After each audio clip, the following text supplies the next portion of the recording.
welcome to Signature TV News Highlights for this Tuesday. I am Damilola Abudu. Nations Council NECO has commended online platform signaturetv.org for its investigative reports that exposed corruption in NECO examinations. In a statement by NECO's Head of Information and Public Relations Division, Aziz Sani, stated that the Council wishes to commend the authorities of Signature TV for their interest in ensuring the sanctity of public examination and enjoins stakeholders to emulate this gesture. The Council said it will investigate reported cases of infractions at one of the examination centers, Fabian Kings and Queens International School, Kaduna. Signature Television had, in a 9-month undercover investigation, exposed alleged malpractice in one of the centers during the just concluded examination. The federal government has announced a reduction in pump price of premium motor spirit, otherwise known as petrol, from 168 naira to 162.44 naira per litre, with effect from December 14th. The Minister of Labour and Employment, Dr. Chris Ngige, disclosed this at the end of a meeting with labour leaders, which began around 9 p.m. on Monday and ended at about 1:30 a.m. on Tuesday. The product presently dispenses at 168 naira, following the decision of Petroleum Products Marketing Company to increase the ex-depot price of petrol from 147.67 naira per litre to 155.17 naira per litre in November. The ex-depot price is the price at which the product is sold by the PPMC to marketers at the depot. The minister said a technical committee has been set up to ensure price stability in the industry. Ngige stated that the committee, which will report back to the Larger House on January 25th, will appraise the market forces and other things that would ensure stability in the industry. President Muhammadu Buhari has warned that any act of hooliganism hiding behind peaceful protests to threaten peace and stability of the country will be decisively dealt with. He stated this on Monday while virtually declaring open the Chief of Army Staff's Annual Conference 2020. President Buhari commended the Nigerian Armed Forces for their efforts at restoring law and order in various states during the hijacked EndSARS protests, which caused damage to lives and property in many cities across the country. The president expressed satisfaction with the Nigerian Army for being resolute in the discharge of their constitutional roles and in keeping the health and welfare of soldiers as a priority, despite the negative impact of the COVID-19 pandemic in almost every aspect of life. Signature TV correspondent tells us more. Speaking at the Chief of Army Staff's Annual Conference 2020, President Buhari also commended the Nigerian Armed Forces for their efforts at restoring law and order during the hijacked EndSARS protests. The EndSARS protests, which were sadly hijacked by hooligans to cause wanton damage to lives and property in many states across the country. I want to reiterate our government's commitment to the rights of citizens to embark on peaceful protests.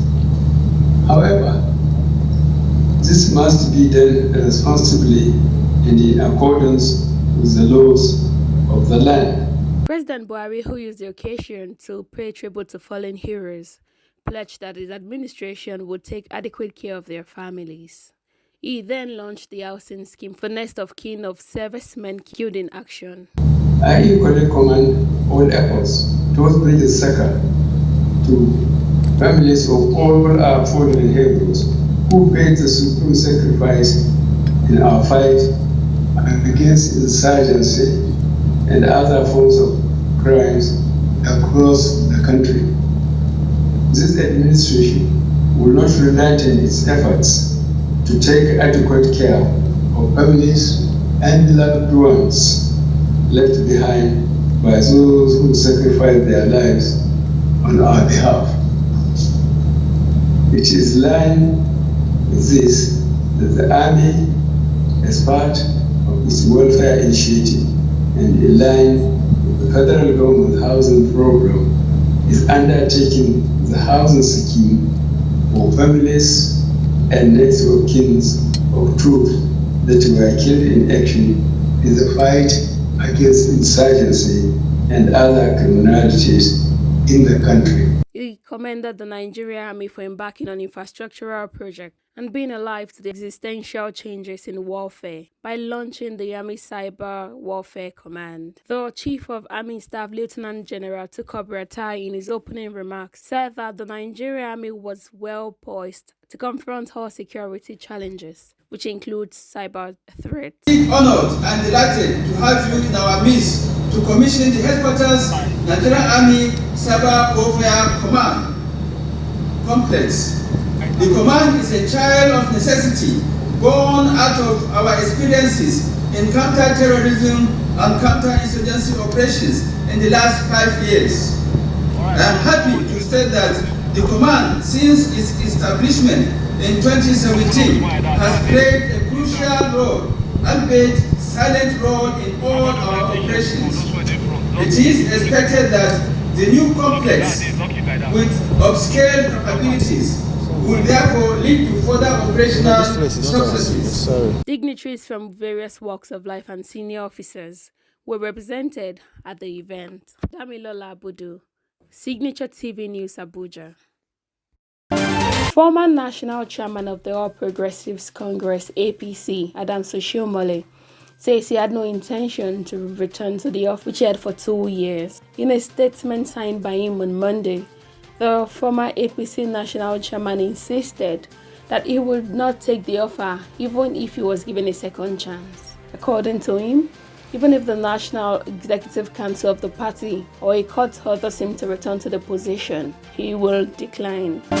President Muhammadu Buhari will on Thursday address a joint session of the National Assembly. This is coming a few days after the House of Representatives said Buhari would appear before the House. A spokesperson for the Green Chamber, Honorable Keze Kalu, had disclosed this while briefing journalists at the National Assembly. Amnesty International has said that the Boko Haram insurgents have killed more Haitian citizens at unequal levels due to their inability to flee attacks. It's noted that many villages in areas under Boko Haram control are populated by older people who are unable to flee or who choose to stay and continue working their land. In a 67-page report titled "My Heart is in Pain: Older People's Experience of Conflict, Displacement, and Detention in Northeast Nigeria," the organization disclosed that older people were killed both by the terrorist group and the military. The report released on Monday also revealed that humanitarian response got to them only as an afterthought. The Global Human Rights Group said it revealed more than 120 images of corpses brought from the barracks to a local mortuary and spoke to individuals with insider knowledge who estimated that about 15 to 25% of those who have perished are older men. Nigeria's trade deficit rose by 32.45% from 1.8 trillion naira as of the end of second quarter to 2.38 trillion naira in the third quarter. The National Bureau of Statistics disclosed this in its third quarter foreign trade statistics report, which was released on Monday. It also said the total trade in the period under review stood at 8.37 trillion naira, which represents an increase of 34.15% in third quarter of 2020 compared to second quarter of 2020, but a decline of 8.85% compared to third quarter of 2019. Total trade year to date amounted to 23.2 trillion naira. According to the report, the value of imports in the third quarter represented the highest level for any quarter since 2017. Please do well to stay safe, maintain physical and social distance, and wear your face mask while going about your daily activities. That's the Signature TV highlight for today. Do join us for Signature TV 30 minutes later this evening. Thanks for watching. I am Damilola Abudu. For details, visit www.signaturetv.org. Signature TV.org. News in your pocket.